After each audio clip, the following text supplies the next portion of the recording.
আমি এখন গাজীপুরের জাতীয় বিশ্ববিদ্যালয়ে অবস্থান করছি। গত ১৭ বছরে আওয়ামী ফ্যাসিস্ট সরকারের আমলে ৯৮৮ জনের যে চাকরিচ্যুত করার ঘটনা এবং এই নজিরবিহীন উদাহরণ জাতীয় বিশ্ববিদ্যালয়ে হয়েছে।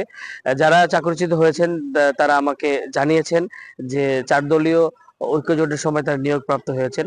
অথচ গত ১৭ বছরে আওয়ামী সরকারের আমলে এই ৯৮৮ জনকে বিএনপি এবং জামাত আখ্যায়িত করে চাকরিচ্যুত করা হয়েছে। পরই তাদের সাথে কথা বলার চেষ্টা করব। তাদের এত আন্দোলন, ছাত্র জনতার গণ অভ্যুত্থানের পরে একাধিকবার চাকরিচ্যুত কর্মচারী কর্মকর্তারা জাতীয় বিশ্ববিদ্যালয়ের ক্যাম্পাসে অনেকবার মানববন্ধন করেছে, অথচ এর কোনো সুফল, এর আলোর মুখ দেখতে পাননি তারা। বাংলার মানুষ জানে কে এই শামসুদ্দিন মানিক চৌধুরী, কে এই হাসান ফয়েজ সিদ্দিকী, তারা সবাই জানে। আদায় করতে পারি, আমাদের সিনিয়রদের নির্দেশনা মোতাবেক আমাদের চলতে হবে।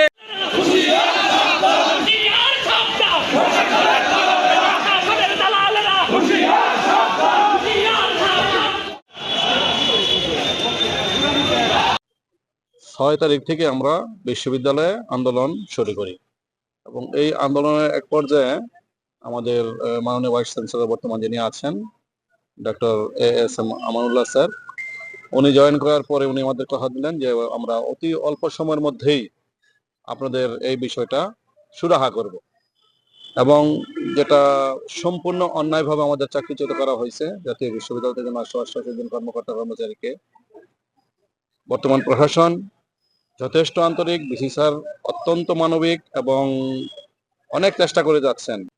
বিশ্ববিদ্যালয়ে আন্তরিক, আদালতে বিচারাধীন বিষয়টি ঠিক আছে, তবে কোনো ধরনের ষড়যন্ত্রর গন্ধ অথবা এখানে যারা আমাদের চাকরিচ্যুত করেছে তারা যদি কোনো রকম ভিন্ন মতের পথের চিন্তা করে তাহলে আমরা বাধ্য হব এই বিশ্ববিদ্যালয়ে টোটাল শাটডাউন করে দেওয়ার।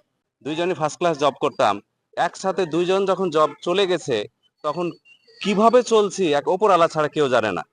তো আমি চাচ্ছি যে ভিসি স্যারের কাছেও আবেদন করছি, সরকারের কাছে আবেদন করছি, ওনারা যাতে খুব দ্রুত সময়ের মধ্যে আমাদেরকে এই ৯৮৮ জনকে নিয়ে নেওয়ার জন্য বিশেষভাবে অনুরোধ জানাচ্ছি। আমরা জীবন যাপন খুবই কষ্টে এমনকি দুর্বিষহ জীবন যাপন করতেছি, এমনকি আমাদের সংসারে চাল ডাল নুন আনতো আমাদের খুব কষ্ট হইতেছে বর্তমান জীবনে। মানে আমরা মানবিক দিকটা অনেক কষ্টে জীবন যাপন করতেছি। আমরা ডিসি স্যারের দৃষ্টি আকর্ষণ করতেছি, প্রধান বিচারপতির দৃষ্টি আকর্ষণ করতেছি যে আমাদের চাকরিটা খুব দ্রুত ফিরিয়ে দেওয়া হোক। আমাদের দীর্ঘদিন যাবত আমাদের ফ্যাসিবাদী সরকার আমল থেকে আমাদের চাকরিচ্যুত, এখন আমরা বর্তমানে আশার আলো দেখছি যে আমরা চাকরিটা ফেরত পাবো। তো আমরা সবাই খুব কষ্টে জীবনযাপন করছি। আমাদের ছেলে মেয়ে সহ আমাদের সহকর্মীরা অনেকেই মারা গেছেন এবং অনেকে অসুস্থ আছেন। আমরা দীর্ঘদিন যাবত ভুগছি, এখনো আমরা কোনো আশার আলো দেখতেছি না। মোহাম্মদ সিফাত, জাতীয় বিশ্ববিদ্যালয়ের প্রথম ব্যাচ, ল ডিপার্টমেন্ট থেকে। তো আমরা সেপ্টেম্বরে ২০২৩ সালে এখানে ভর্তি হওয়ার পরেও আমাদের পাঠ্য কার্যক্রম কিছুই আমাদের সুদৃঢ়ভাবে চলছে না। কারণ এখানে যে প্রশাসনের যে দুর্বলতাগুলো এবং আমাদের ক্লাস সম্পর্কে সকল সমস্যার কথা আমরা উপরে আলোচনা করছি, কিন্তু আমাদের কোনো শুরু আমরা পাই নাই। বৈষম্য বিরোধী ছাত্র আন্দোলনের সাথে প্রতিটা আন্দোলনে আমাদের ক্যাম্পাসে যারা চাকরিচ্যুত কর্মকর্তা কর্মচারী আছে তারাও কিন্তু এই ফ্যাসিস্ট সরকারকে পতনের জন্য, এই কালো সিন্ডিকেট ভাঙার জন্য সবসময় অগ্রসর ছিল। তবুও এখন পর্যন্ত তাদেরও সমাধান হয়নি। আমরা অন ক্যাম্পাসের শিক্ষার্থী, আমরাও আমাদের সমাধান পাইনি।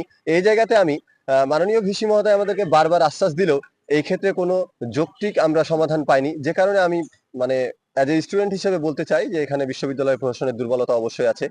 অগাস্টে আমরা বর্তমান বিশ্ববিদ্যালয় প্রশাসন আমাদের প্রতি সহানুভূতিশীল হয়ে মানবিক দৃষ্টিভঙ্গি বিবেচনায় রেখে আমরা যারা বৈষম্যের শিকার হয়েছি বিগত ফ্যাসিস্ট রেজিমের অধীনে, আমাদের সেই দুটা সিভিল রিভিউ পিটিশন ২৩২ এবং ৩৩ সাবমিট করা, এবং যেটা মাননীয় অ্যাটর্নি জেনারেল মহোদয় এবং সিনিয়র আইনজীবী সালাউদ্দিন দোলন মামলাটি পরিচালনা করছে এবং ১ ডিসেম্বর আমাদের এই মামলা লিভ গ্র্যান্ট হয়েছে।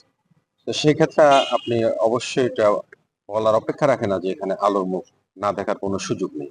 আলোর মুখ দেখেছে বিদায় রিভিউ হিয়ারিং এর পরে লিভ গ্র্যান্ট হয়েছে। পরিচিত যারা, তাদের বিষয়টা এখন এই মুহূর্তে কোর্টের কাছে আছে। কোর্টের যে সিদ্ধান্ত আসবে আমরা সেই সিদ্ধান্ত মোতাবেক সেই সিদ্ধান্ত বাস্তবায়ন করব।